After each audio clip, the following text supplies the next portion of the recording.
ها سجاد بھائی دا وګوره د مکې مکرمه بلډینګونه دار التوحید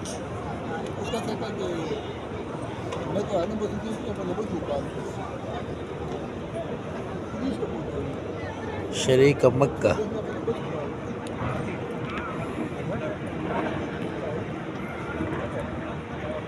شرکی مکه ده ابو بکر صدیق رضی الله عنه غجمات ته به دغه بره غټي شیشې دي په دې ځای باندې حضرت ابو بکر صدیق رضی الله عنه کور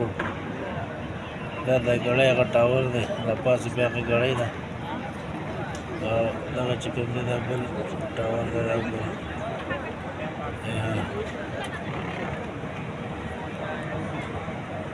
شپې 10 منټه